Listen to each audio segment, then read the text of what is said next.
All right, I think I'm unmuted. It's good to see everyone, although I don't really see anyone except the panelists today.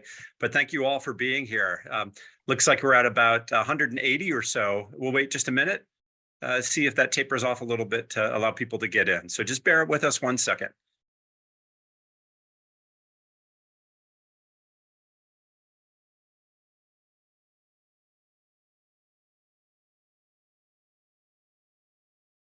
Just waiting another moment.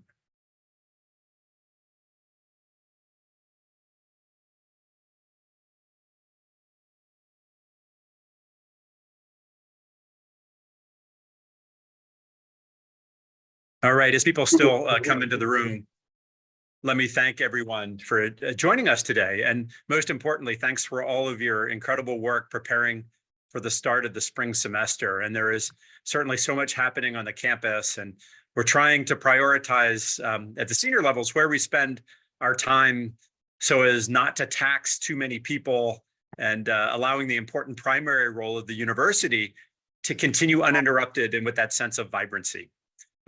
Today is a chance to provide you with updates on key initiatives and to answer any questions that you might have. And it turns out the University Senate and the Staff Senate provided a great list of initial questions, which is where we'll begin today. But certainly, as we're here, use the Q&A function to ask questions of us in real time, and we'll get to those questions when we can. And we'll start there in a moment. But first, let me introduce our new Vice President for Research and Economic Development, Scott Snyder. Scott, pop your face up on the screen and say hello. Hi, everybody. Thank you, President Armacost. I'm really excited to join you here at UND, and we're very pleased here in the Division of Research and Economic Development to be able to help the faculty and staff further your discovery efforts. So please don't hesitate to reach out. And I do notice that the Y and the N in my surname are transposed. So if you want to drop me an email, keep that in mind. But thanks for having me, Andy, and I look forward to working with all of you out there. Great, Scott, welcome. And Scott, for your information, comes to us with an incredible background as a former dean, a former chief research officer, a National Science Foundation program director, and a founder of several national research organizations. So welcome again to Scott. And with Scott's arrival, let me also offer my personal thanks and my professional gratitude to John Mihalich for his wonderful service in the role of vice president as well. And John now returns to his prior role as associate VP for research. So John, I don't know if you can get up and just give a quick wave to everyone, but thank you. Thank you, Andy. I'm trying to wave. I don't know if you can see me or not. There we go. Awesome. Thanks for your incredible service, John. You bet. Next, let me draw your attention to our most recent bi-weekly video. And this featured Ella Nelson and Connor Ferguson, who are our amazing student body president and vice president. And the focus of that video was on behavioral health and the resources that are available on campus for students, staff members, and faculty members. How we support each of you truly matters. And I ask that we all continue to look out for one another to make our peers and our colleagues feel valued, and that we pay attention to the needs of others. So keep that at the front of your mind. If you haven't seen the video, please take a look. One area that I've spoken about in 2 previous campus letters is the impact of wars and conflicts overseas on the behavioral health of our campus members. We also have the impact of Native American repatriation that is also having an impact on campus members, and in particular, our Indigenous students, staff, and faculty members. And let me just remind you, for those who are suffering, and both suffering and facing anxiety and anguish, we have great support systems on the campus to support you. There are certainly things that we each can do to reduce the burden on those who are suffering. And it begins with a sense of respect and recognizing the dignity in each of us and every other human being on the campus. And with the war in Gaza and the attacks in Israel, nationally, there has certainly been a noted increase in anti-Semitic and Islamophobic actions. And we have had several on our own campus, in fact. We've also seen several recent racist actions on our campus targeting the Black community. And I should let you know that our University Police Department has responded to each of these reports and provided their strongest support to those who have made the reports. And our senior campus leaders have also been involved in offering the support to those who have been impacted, whether it's individuals or groups. And I ask each of you, each member of our campus, to join me in reinforcing the principles of dignity and respect on a daily basis by rejecting racism and discrimination of any type and offering personal support to those who are negatively impacted by such actions. And then finally, our campus is a beautiful environment to share ideas and to gain understanding of the different perspectives that people have on a wide array of issues. And you're the ones who make that happen. You facilitate that ability to share and to debate ideas. And I'm proud of your commitment to the ideals of both free speech and academic freedom, two concepts that are related, but that are distinct. As educators, we abide by the important tenets of academic freedom and our rights to convey our thoughts within our academic disciplines. And as private citizens, we are granted the essential right to free speech.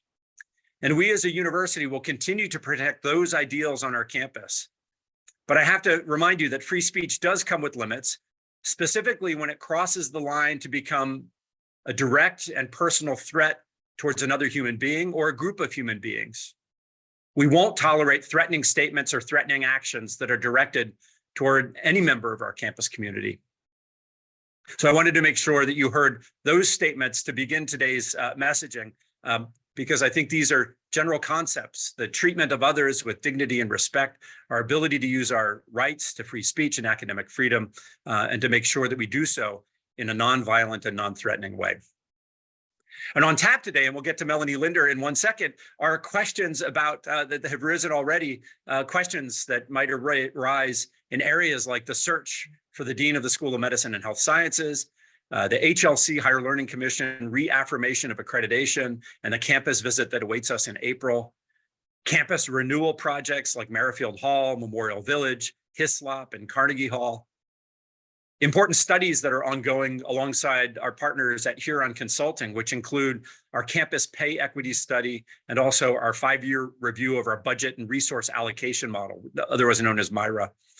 There's issues of repatriation, opportunities to share in our Forever UND comprehensive campaign, how we're responding to the Minnesota North Star tuition benefit, how we're promoting campus safety in particular with the possibility of active shooter scenarios and other threatening situations on campus.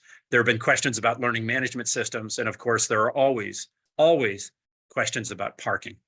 So let me now introduce our Vice President for Marketing and Communications, Melanie Linder. Melanie, good to see you. Good to see you, and thank you, President Armacost. I want to extend again a thank you to our U Senate leadership and our staff Senate leadership for submitting some questions in advance to kind of kick us off. While we're starting with those questions, I encourage all of our viewers to start typing in your questions in the Q&A. And right out of the gates, we're going to talk about the Huron Equity Study. The question that was submitted is there an update with the equity pay study through Huron? And could that be shared with the group? So I'm going to turn it over to Associate Vice President for HR, Peggy Varberg. Can you update us?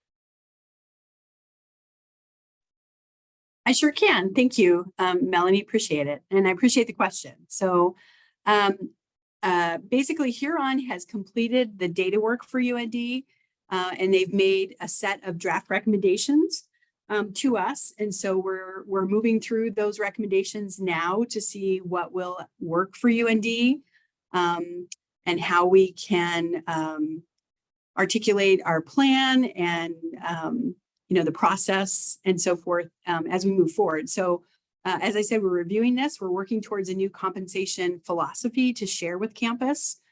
It's also anticipated that a new comp review approach and then a new professional development and job laddering program for staff will be shared in addition to the actual equity study, the protected classes, and what we discovered there. And we'll be having discussions with area leaders and the UND community at large in the coming months. But there are several pieces to this: the new plan, implementation of the plan, funding for the plan, all of those kinds of things. So We won't be able to do all the work overnight. It's a process that will take us potentially 3 to 5 years to implement, but we will continually update the campus on where we are, what progress we've made. And then if you have any questions regarding what we've gone through so far and what we can share, I'm happy to answer them in the chat, or you can reach out to me directly, either via email, Teams, or via the phone. So feel free to give me a shout if you have any questions, but we're excited about the work that Huron did for us. They did a wholesale review of all our benefited employees and looking at market and job matches. And so they've given us some really great data to work with, and we're excited to really walk out of that and walk forward to what's going to be, you know, a great process and great information for UND. Peggy, thanks so much. Let me just add a couple small pieces. Next week at our executive council meeting, that's the senior leaders of the campus, we will have discussions and presentations by Peggy's team and also the consultant who did this work. And so we're homing in very quickly on an overall statement about our compensation philosophy. And that will be one of the initial things that I think the campus will see. And then in addition, Peggy says this might take 3 to 5 years, 3 to 5 years to implement completely. But as we go in each of the subsequent years, in each of this year and next year and the year after, there will be changes that we implement kind of in sequence along the way towards that final goal. So we were eager to share with the campus the findings of this study. So let me turn it back over to Melanie. All right. Thank you, President Armacost, and thank you, Peggy Barber, for those answers. The next question is another pre-submitted question, but it's one that's popping up online as well. And that's going to go over to our Associate Vice President, Mike Pieper, for facilities. Mike, where are we at with the parking conversation and the consultation process? Sure. UND has engaged with Kimberly Horn. They've been working with UND since the beginning of this academic year. They're currently doing peer review, data gathering, and face-to-face conversations. They were on campus in the fall. They're planning to be on campus later in February, and have finalized a survey that'll go out to all the users on and off campus. And in addition, while they're here next month, they'll have some availability to meet with different stakeholder groups to gather the feedback. Our intent is to put all this data and information together this spring and kind of go through the findings and recommendations before anybody would be leaving for summer break this May. So more to come, but you will be seeing opportunities to submit your feedback shortly. All right. Thank you, Mike. For the next question that was submitted, I'm going to turn it over to our Vice Provost for Enrollment Management, Janelle Kilgore. Janelle, the question has come up that there's a lot of talk about scholarship opportunities like the North Star Promise for Minnesota schools, and other schools have developed or are in the process of developing programs to stay competitive. What is UND doing, and is there anything being done at the state level? Thanks, Melanie, for that question. We have been doing lots of research on the Minnesota Promise since it was announced here this last spring semester.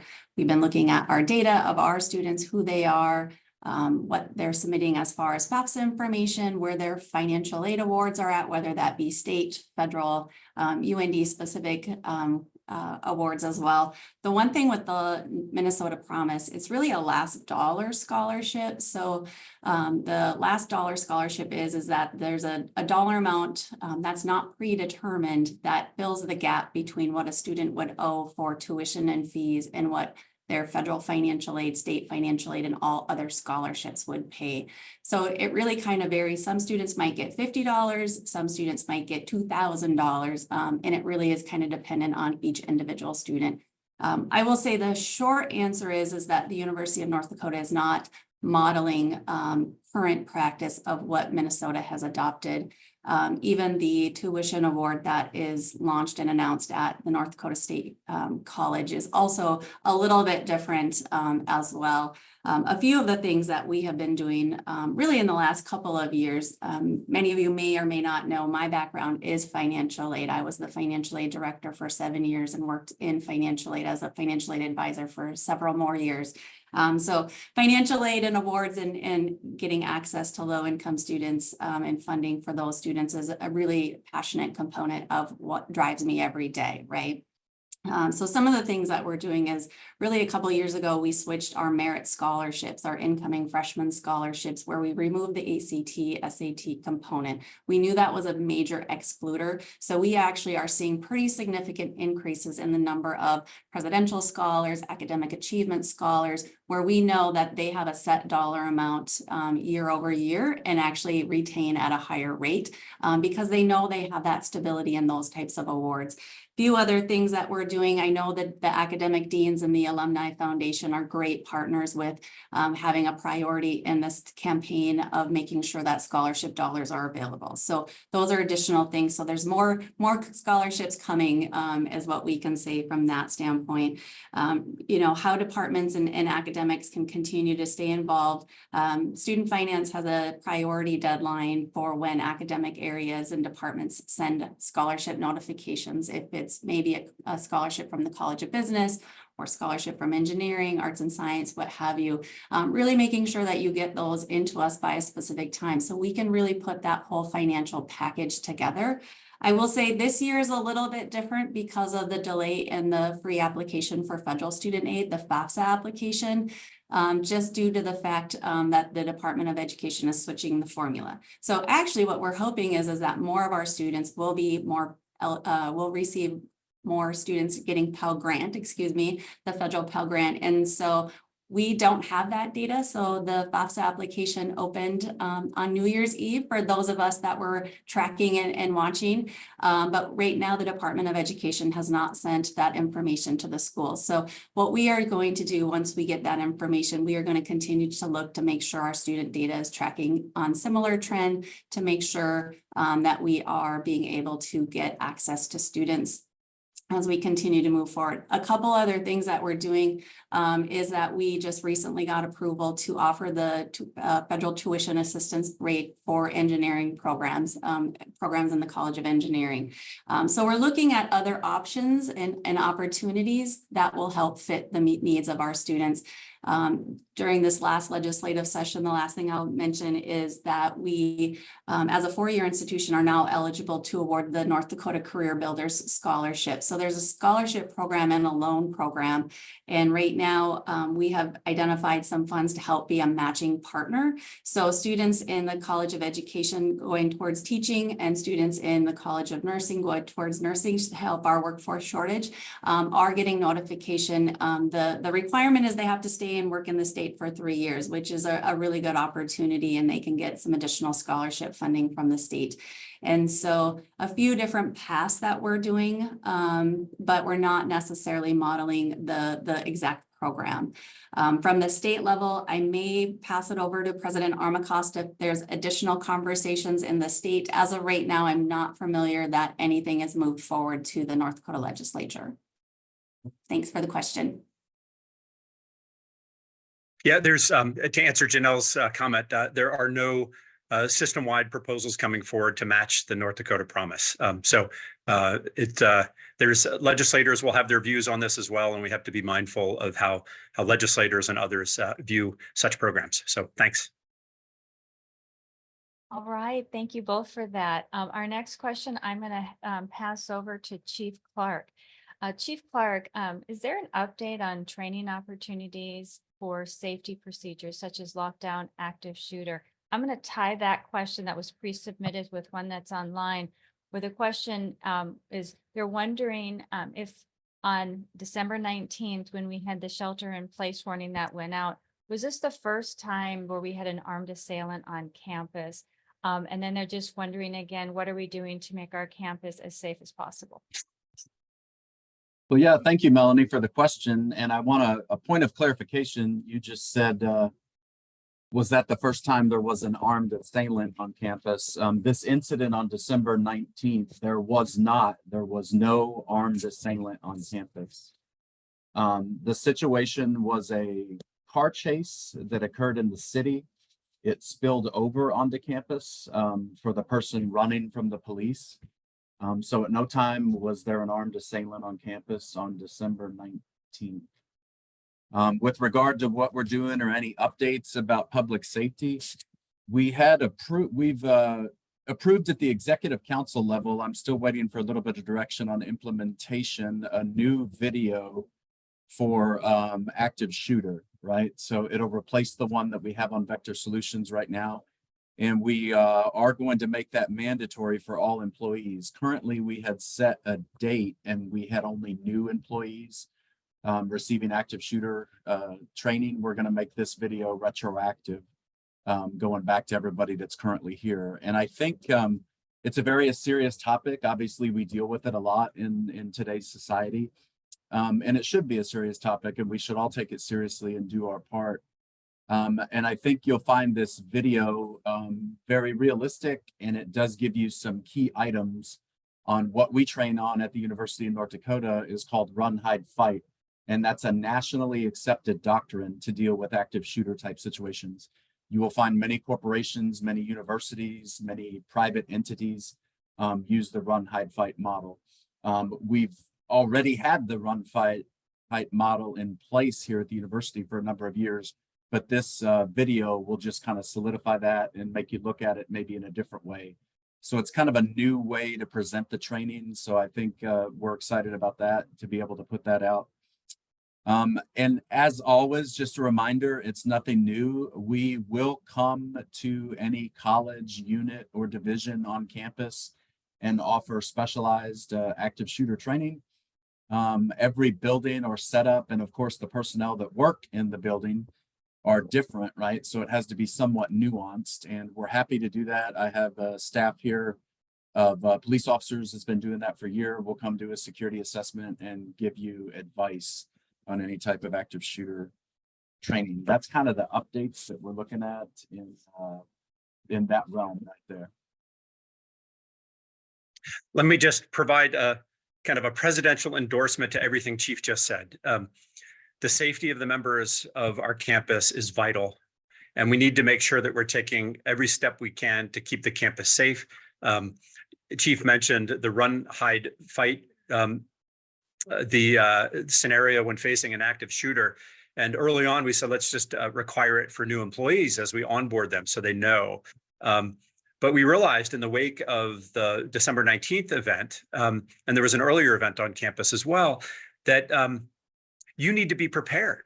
We need to help you be prepared. The video has great suggestions, and you can watch this every year and still get something out of it as a gentle reminder. We're also mindful of the training burden. So we have to look at all of the training requirements. And if we're going to require this one, are there other trainings that we also need to take a look at and say, does this really need to happen every year or every 2 years or every 3 years? But Run, Hide, Fight, we think the importance of having it front of mind to keep you and others around you safe should be done annually by everybody on the campus. And as Chief mentioned, his team will come out and actually customize discussions around your physical environment, your department or your work unit to make sure you have the direction that you need so that you can respond effectively in a case like this. Thank you. All right, thank you both. And I'll just put in my own endorsement for the training. We had the UND police come to Skalicki and do the active shooter training for our division of marketing communications, and it was fabulous. It really gave a lot of good information. You learn something new every time. So I encourage people to do that. The next question I'm going to send over to Provost Eric Link. Provost Link, this is a pre-submitted question from USenate that asked, there was some frustration and confusion about the switch in syllabus platforms. Funding was spent to encourage professors to use SYL, and little warning, SYL was no longer available and was not ready for spring semester. Could you give an update on the current status? Thank you so much, Vice President Linder. I am actually going to tag in Vice Provost Jeff Holm, who can actually provide some details regarding the adoption of SIL. Jeff, over to you. Thank you, Provost Link. Yes, the the question, I think that the facts stated in the question are clearly accurate. And I want to offer my apologies for the fact that we don't have an electronic platform available for faculty and student use for that matter this spring. Just a little bit of background. We did an RFP, the university did an RFP about 3 years ago, and CourseLeaf that had an option called SIL was selected. A big reason CourseLeaf was selected, if, for those of you who don't recognize that name, is that we use that product or products from that company for our curriculum approval process and our catalog and a few other processes within the registrar's office. And so we expected it would be relatively easy to integrate the SIL software with those existing platforms. 3 years later, I can unequivocally tell you that it was not easy, that the product never did deliver what it was intended to deliver. Every term that we thought we had those problems fixed, the next term started with the same or similar problems emerging. The worst of which were many faculty did not have authorization to access their own draft syllabi, their own completed syllabi, or even the course in which to create another syllabus. The contract was, we did not pay in some instances for time on the contract. We withheld payment, but the contract was coming due at the end of this last calendar year. And when fall term started, despite all the promises, it still was no better than it had been before. So we immediately began looking for an alternative. We went back to a company that had submitted a proposal in that RFP 3 years ago called Simple Syllabus. That company has put a lot of money into their product. It is now a much better product than it was. They worked with us very closely to try to get it up for spring term. They agreed to take all of the syllabi that you all had created and to move it into their platform so it would be available for you without you having to do anything. For some unforeseen reasons, a little bit on the company, a little bit on UND, we were not able to get it ready for spring term. It is ready now. We are going to start trainings on it, I think next week, or at least within a couple of weeks. That will give people a time to get used to it before summer term and certainly before fall term comes. The question also mentioned, the money we did use encouraging people to use it. We will continue to do that, but I also want to go back and reemphasize that one comment I made, that money will not be wasted. The new company will bring your existing syllabi into Simple Syllabus, which is the name, into that platform. All in all, at this point at least, and I've been disappointed before, obviously, with our previous arrangement, but at this point, the product is looking very, very good. And it does, we'll see if it delivers what it's supposed to, will allow something that SIL didn't, which will allow you to put your assignments in Blackboard and to automatically pull those into your syllabus. So the interaction with Blackboard will work two ways: syllabus to Blackboard and Blackboard to syllabus. Again, I apologize. I own the problem. It didn't work out, but in all good conscience, we couldn't continue with it. We reached a point where we had to cut bait, so to speak, and try to find a different product for you. Unfortunate timing. Apologize for that again, but I think you'll like this product and we should be ready to go in another week or two. Thanks. Thank you, Jeff.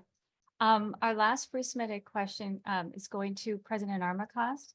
President Armacost, are there any updates that you can share on the repatriation process with the campus community?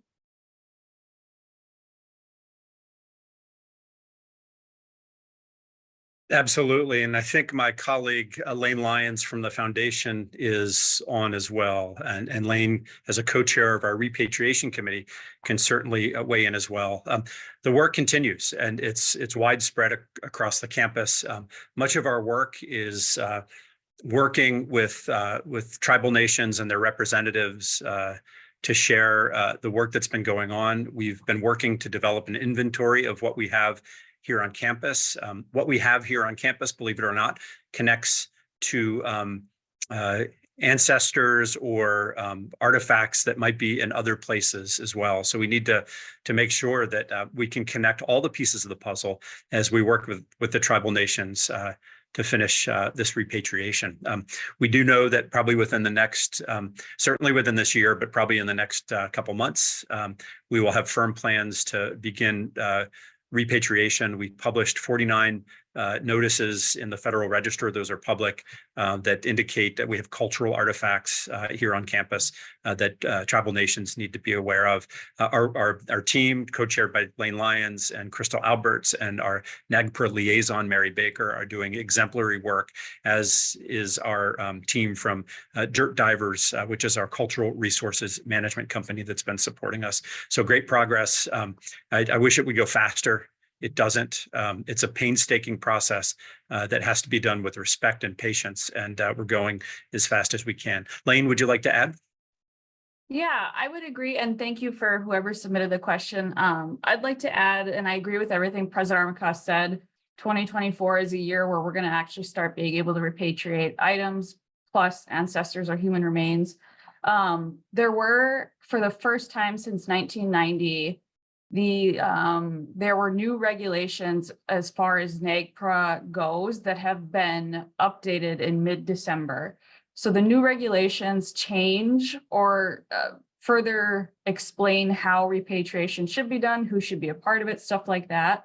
The good thing for UND was we were already doing these based off of the decisions that we made. So not a whole lot is going to change with how we're doing things. It may change how other universities and other institutions have to do things. So we were happy to see these changes. They were needed. And I think the tribes across the country have been a part of that process, and the changes came from them and the updates came from them. But as far as UND, yes, we'll be able to start moving forward with the actual physical repatriation process. And like President Armacost said, our whole team wishes this could go faster. We do, but there are certain rules and regulations that we have to follow as an institution, which have time limits on them. So moving as fast as we can, but doing it in the most respectful manner that we can as well. Thanks. Lane, let me offer my public thanks to you for your great leadership, and to Crystal and Mary as well, and the entire team. And we talk about the coordination. Folks, this work requires not only coordination with tribal nations, but also with state agencies among several states, federal agencies. And before you will hear about details, conversations will happen kind of in that order with tribal nations, with our partner organizations and the federal and state government. And then finally, we'll be in the position of bringing ancestors and their artifacts home. Thank you both for answering that question. I know it's on minds of a lot of our viewers today. The next question, I'm going to kind of bundle a few together and throw it back over to Peggy Varberg. Peggy, we're getting a lot of questions regarding the Huron study, and I know you've been answering them online in the Q&A. I'm wondering if you can just, for the larger collective, give an update on when you believe the update will be posted on the web and where they might find it on the website when it's ready. Thanks, Melanie. Yes, so we have a little pre-work to do, as the president mentioned. So we need to establish the policy, or excuse me, the compensation philosophy for the university, and then we need to do the final review of the plan and set some priorities as to what comes first. You know, where we go with it, what comes first. There's a lot of work to do. Huron has done some of the work for us, which has been great. But there's a lot more to carry forward to establish a new compensation process. And as we said, some staff career ladders and so forth, which we're really excited about. So I think once we have the comp philosophy and the basic plan administration done, we'll work with marketing design and really open up a website. It will feed off of UNDHR's website, but we'll have something standalone for the compensation pieces. In the coming future, there will be a lot that will be on that website. Job catalogs that will help you understand like the roles of each position and what their markets are, so that anyone currently here can look at that and know where they are in their market, and maybe ask some questions. Anyone who may be interested in being an employee of the university, same thing. We can attach that to our recruiting website to say, you know, like, here's your total compensation. Here are all the things about benefits, but also here in your position, you find that in the job catalog, and here's what that salary potential looks like for you as you move forward, and any career ladder possibilities that go. So we're excited about this opportunity to really share more with campus, and hope that, you know, within the next month, we can really open that up and make it live as we start to move forward in our plan. Thank you, Peggy. All right, the next question I'm going to send back over to Janelle Kilgore. Janelle, the question is, the revised FAFSA process has created delays for some students and they may not meet UND priority deadline. Is there any advice for those students? Students will not be be in harm of the delay in the Department of Education. So we have moved back our priority deadlines and things like that. Scholarship Central still opened October 1st. And so we are getting, you know, lots of students applying through that platform. But really, we encourage all students to submit their application by February 1st if they're an incoming student. I will say typically we like to get new freshman award letters out in December because of, you know, current status. That's not happening. Our goal is to get those out in early March. We have been communicating to our new students and families about that process. Our current students, we actually wait until grades post for the spring semester before we package them with their federal financial aid. There are some grade progressions and things like that that we want to make sure that students are awarded their federal aid. So really for this, for the most part, even though it's a delay and an inconvenience in the timing and the transparency of what aid they're getting, no students will be negatively impacted. So if you're working with students, just encourage them to go submit, whether they're a new student or a returning student, to submit their FAFSA as soon as possible. And then that way the institution will collect that information and award appropriately. Thanks. Thank you. Next question is going to go over to Chief Clark. A question: if we have classrooms which have doors that cannot be secured in the event of an active shooter, what can be done in that instance? Yeah, thank you for the question, Melanie. I would say this is where the run, hide, fight doctrine comes into play. We are aware that we have a variety of an array of door locking devices on campus. Run, hide, fight was designed to be used in that order, right? And the fact of if you can get away from the situation, that's the thing that you could do first. The training also teaches you, I know it's a bit more cumbersome if you did not have a door lock, but to use objects in the room potentially to barricade a door in that situation. That's not always the best option. In fact, usually the best option is to get away from the situation. So you should run first. That's why it's said run, hide, fight. It's in that order. But there are things you can do using materials to try and barricade yourself in a room if you find yourself in a situation where you need to. But we want to stay away from thinking that that's always the best response, is to lock the door and stay in the room, because oftentimes that's not the best response. It has to be based on what's going on, you know, the dynamics of the situation, how many people are involved, and things of that nature.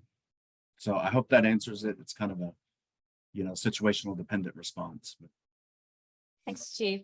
The next question I'm going to send back over to Peggy Varberg.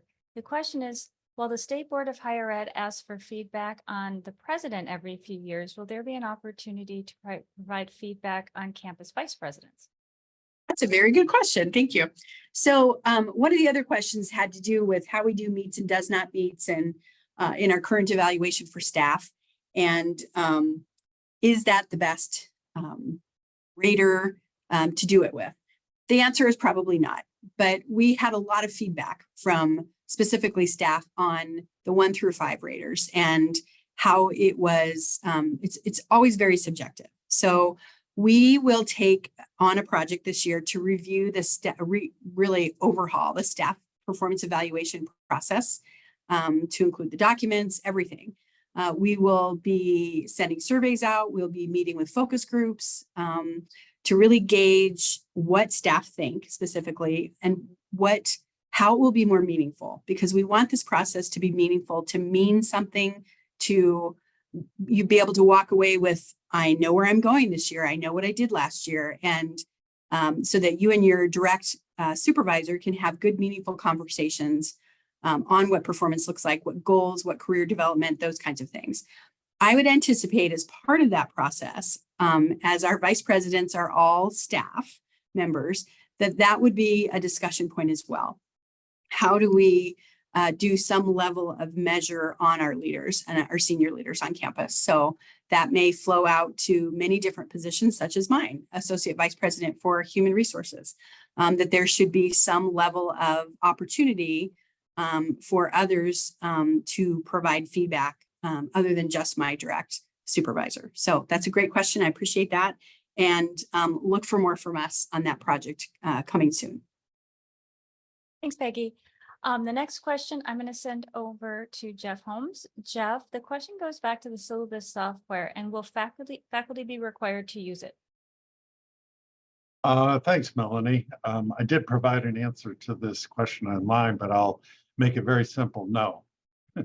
The answer, they've never been, and I am not aware of any plans that they ever would be required.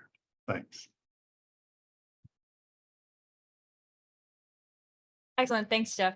The next question I'm going to send over to President Armacost, and I'm sure he'll pass it to others as well. But over the years, UND has conducted many capital projects. More capital projects are underway in the future. The number of administrative positions seem to be increasing more rapidly than faculty positions. The question for the president is, does UND have an overspending problem? In 5 to 10 years, will UND fall into a situation similar to West Virginia University, in which overspending, unmatched enrollment growth led to a huge deficit and budget cuts, causing massive cuts of programs and faculty positions? Right, it's a great question. And this is one we think about all the time. In particular, what does the uncertain enrollment environment, because of the use of tuition funds to fund a significant portion of what we do, how does that enrollment picture impact everything on the campus? So all of our decisions are always analyzed against the backdrop of that uncertainty. And when it comes to capital expenses, please note that many of the projects on campus are actually executed through, Nistler College is a great example, through predominantly donor funds, along with state allocated funds as well. And so this is a way, and the state allocated funds these are lump sums and then donor commitments as well. So in this case, the risk to the university is low. If you look at the new residence halls, that bond is part of our portfolio. We're paying it off. But we're very mindful to make sure that the amount that we owe on bonds to support infrastructure is quite reasonable. And Vice President for Finance and Operations, Carla Stewart, and I talk about this all the time, as do all the vice presidents, making sure that we don't overextend on issues like infrastructure. On the other hand, infrastructure is a way to attract students and faculty members and staff members to our campus to join us, because we have facilities that are suitable and nice places to live and to do our work and to do our education. So it's a trade-off, and we're very mindful of this. We're not on a spending binge or on going on a massive spree to just spend money wildly. We're very cautious in our approach. And then secondly, on the personnel side, we're also very mindful, and we saw this with the launch of UND Leads, our strategic plan, where the committee said, don't create administrative bloat to support the evolution of the strategic plan. And we took that to heart, and we take that kind of comment to heart in every time we consider an administrative position. In fact, I think I've approved from my office, I think we did over the course of the last 3 years, 12 additional faculty funding lines that we funded centrally out of the president's office. And I think I haven't added any administrative positions, senior administrative positions to the staff at all. So, anyhow, I just know that the conversations always happen about prudence and how we invest. I do not foresee anything like what they're seeing at West Virginia or other places that have massively overspent. We're very cautious and watching every dollar that we spend. Thanks for the question. It's a great one. We think about this all the time. Thank you, President Armacost. The next question I'm going to send back over to Chief Clark to kick us off, and it's regarding the ice storm warning issued by the National Weather Service that was just recent. It did not trigger a weather alert email from UND operations, and given the impact of the December ice storm, they're wondering, are there plans to add the ice storm warning to a set of weather alerts that trigger emails? Yeah, thank you. You know, I saw that question and I think I understand what's being said. There are several circumstances like a thunderstorm warning, a winter storm warning that would automatically trigger a response. We will take that under advisement about specifically an ice storm warning. It may not be in our catalog or repertoire right now to send out an automatic email. I can tell you that there was a lot of discussions and planning when that ice storm was taking place about not having, you know, the university be open the following days. And that was taking place actually on Christmas Day. Some of those decisions were made. But as far as the email going out, we may not have a specific ice storm warning issued as one of the criteria to push out an email. So we'll look at that and see if we can add it in there. Thank you, Chief. The next question I'm going to send over to Shane Shelpfeifer, and it's regarding our upcoming accreditation visit. Shane? Yes, hi. Before we get to the site visit on April 22nd and 23rd, I wanted to just make the campus aware of something that will be happening starting on February 5th, and this will run through February 14th. So this will be the HLC's student opinion survey. So students will be bombarded with a lot of marketing and communications for this. So I'm sure that as faculty and staff, you will see this as well. Plus anyone that uses Blackboard will see notifications and messages in there. So in case you're wondering what this is, that's what it is. This is an official survey that we are required to do for HLC. The official communications will come from President Armacost's office. So in case you get any questions from students who are wondering what this is an official survey. It will be open for 10 days. February 5th through 14th.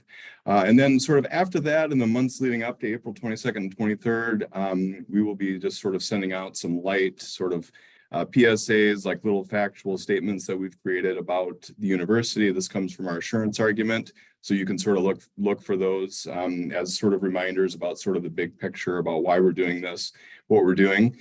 And then we get to April 22nd, 23rd. We are going full speed ahead with planning for that event, that visit, those 2 days. And so I can just sort of briefly, like roughly say that Monday will be a very full day. And we anticipate that the meetings should all wrap up by around noon or 1 p.m. on Tuesday. So it'll be about a day and a half.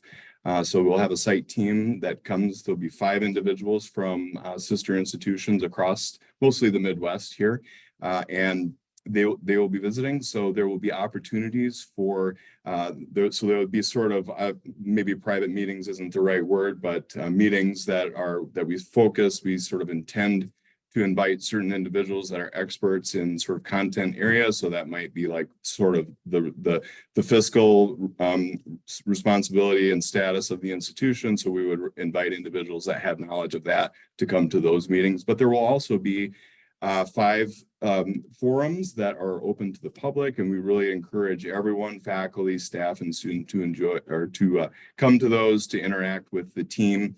And I don't know yet when exactly those will take place, but you can look for, again, campus communications, the campus events calendar will have that information. And this is just a great opportunity for you all to come and be involved in the process and sort of interact with the team as they come. Let me thank Shane for your incredible work, but to everyone on the campus who has been involved. There's many teams who are writing the assurance argument, who are preparing for this visit. It's been a tremendous kind of all hands on deck moment for the university, and I'm really proud of the work that's gone in. So thank you so much, Shane. Excellent. Thank you, Shane.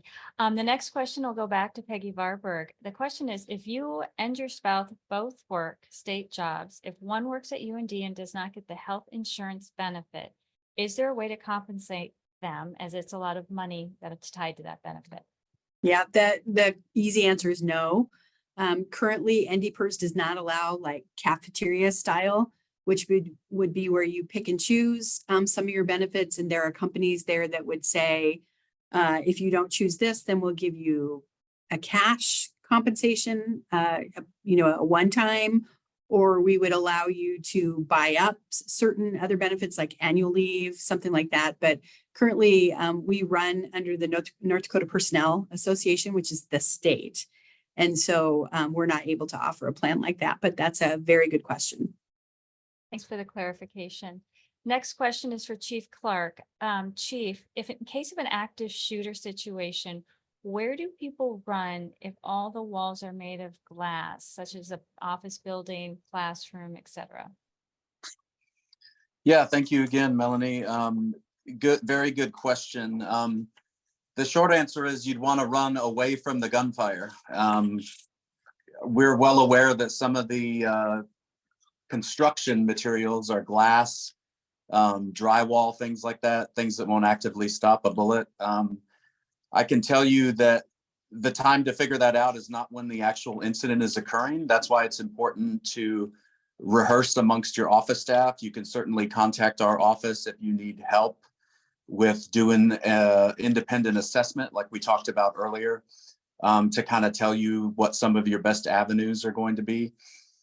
But again, it's not a one size fits all thing. They're very dynamic environments, and it will require like independent thought under stress about what you're going to do.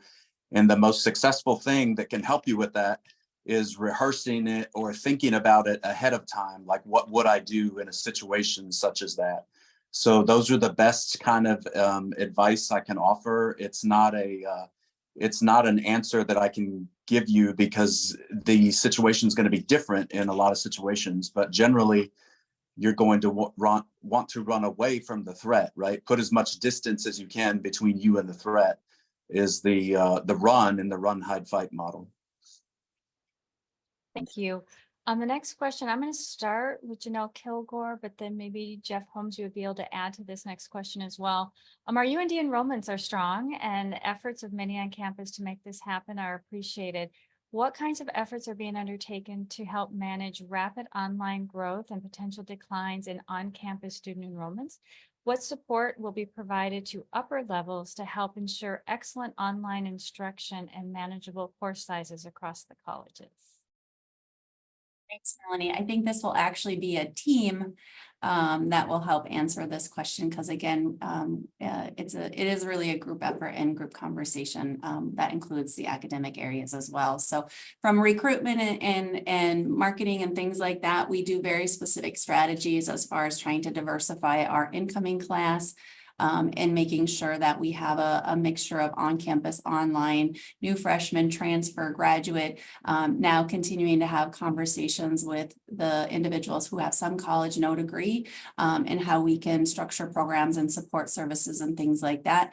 Higher education is changing, right? And so I get really excited. There's lots of great folks that are involved in various conversations on how the needle is moving in higher education. I will say thanks to all of the faculty and the academic folks and the student services folks. We are having a great time in admissions, showing our campus. We're getting a lot of positive interactions when our guests come to campus and visit with various areas. And so I want to thank you for that.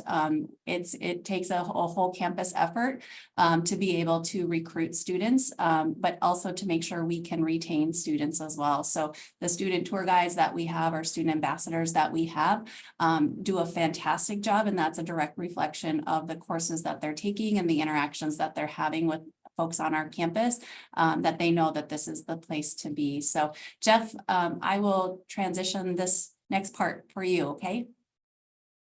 Great, thanks, Janelle. Yeah, so as the question was formulated, it had to do with kind of the rapid rise of online. I want to say a couple words about that. You know, for years that rapid rise particularly was restricted to the graduate level, but in the last few years, the graduate increase has slowed and almost, I won't call it say flattened, but certainly slowed. But the undergraduate side, on the other hand, has increased rapidly and dramatically. Now, that said, just so everybody understands, the largest increase actually are individuals from North Dakota. So it's North Dakotans taking advantage of the access that an online program allows.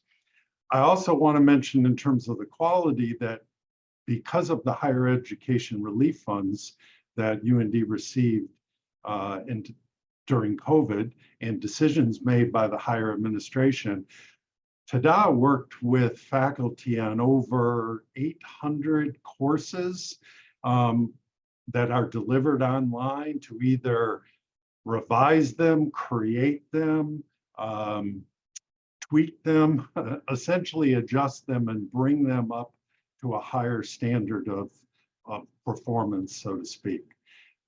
We have continued some of those efforts after COVID resolved, or somewhat resolved, I guess, is maybe a better way to say that. For example, we've worked with engineering on online simulations of their laboratories, and by we, I mean TDA instructional designers. We're going to continue to do that, and we're going to work with the deans to prioritize areas. In terms of capacity, that usually is a decision made within the college, but we are working with them, and I'm going to turn it over to our third Vice Provost, Karen Plum, to talk a little bit about her efforts with the deans in that area. Thanks, Jeff. So my team deals a lot with incoming students, new students, transfer students, and a lot of our work is trying to find the courses that they want to be able to take in the format that they want to take them. With the rise of our online students in undergrad, we were running into some issues the last few semesters with having online availability, but we've worked really closely with the deans in the colleges where they're looking for those courses, especially Dean Runquist. We've worked with him quite a lot over the last semester to make sure that we have the capacity for students. We'll be meeting with them ahead of the time this spring to prepare for next fall as well. All right, thank you all for that. The next question I'm going to send over to Provost Eric Link. Provost Link, the other side of the budget question, does UND plan to review the viability of academic departments? No university can have or should have a department for every academic discipline, and supporting non-viable departments can harm universities and colleges in the long run. Thank you so much, Vice President Linder, and thank you for the thoughtful question. This is a complicated one. And I know that we are almost at the top of the hour here, so I'll try to be brief. I absolutely agree with the question, the person who asked the question, that no university in the abstract can host every possible academic program. What we try to do here at the University of North Dakota is make sure that we have an array of programming that meets the mission of the university, that reflects the strategic goals of the university, that captures the identity of the university, and that meets the needs of our state, our region, our nation, and the world. Within that framework, a great deal of work is going on constantly, often led by the strategic set of deans and their teams that we have, to continually study the relationship between the program offerings that we host here at the university, and as we plot forward, what would be the right array of programming next year, 5 years, 10 years down the road. These things are constantly under study, and we are routinely bringing programs that are being sunsetted to the State Board of Higher Education for deactivation. We do that rather routinely. I can't quote off the top of my head how many such programs were deactivated this year alone, but it's more than just a couple. And this is a testament to the great work, again, of the deans and their leadership teams, for being thoughtful about marrying the strategies of their colleges and of their departments to the overall strategic vision and identity of the university. Those things also come to a head in the budget planning meetings that we have each year, where the deans work with the CFO's office, with my office and others to try to make sure that we are distributing resources appropriately at this university to make sure that we can meet those strategic needs for our students and for our state. It's a complicated set of questions and a lot of work that happens constantly, but in the spirit of the asker of the question, this is important work and needs to be done at this university as it is with all universities. And I want to thank all the deans and their leadership teams for their thoughtfulness as we work through these questions. Thank you. Thanks, Provost Link. President Armacost, I know we're at the top of the hour. We still have some questions, but I wanted to turn it over to you for some remarks. Yeah, I just am very appreciative of everybody joining us today and for those very thoughtful questions. It's nice to have these town halls that aren't focused squarely on the response to COVID. And so the great strategic questions across the board are really inspiring. And hopefully we've given you good information today. The earlier question that was asked about overspending and capital improvements and faculty versus staff and so forth. Great question. And I think Eric Link gave you a great insight into the care and diligence that he and the deans and all the other vice presidents and the service unit leads, and most importantly in our finance office, so Odella and Sarah and many others do incredible work managing our resource allocation and making sure that we're developing sound budgets and abiding by those budgets and not overspending and living within our means. So just rest assured that those processes are tight and very thoughtful, and the people who run them care deeply about the financial success and the overall success of achieving the mission of the university, and that's to support our students. So thanks everybody for being here today. For the unanswered questions, we will, I think Melanie, what we'll probably do is post either a follow-up by email or on an FAQ page, town hall page on the Marketing and Communications website. How will people get that info? We'll get the transcript of today's town halls with all of the questions, which include those that are unanswered. We'll reach out to those panelists that can answer those questions, and we'll post the responses with all of the questions that were answered today. And they'll put them on our Marketing and Communications website. Great. And double thanks to you for being such a great moderator and keeping the information flowing alive and well. So thanks so much. Thanks, everybody. We'll see you soon.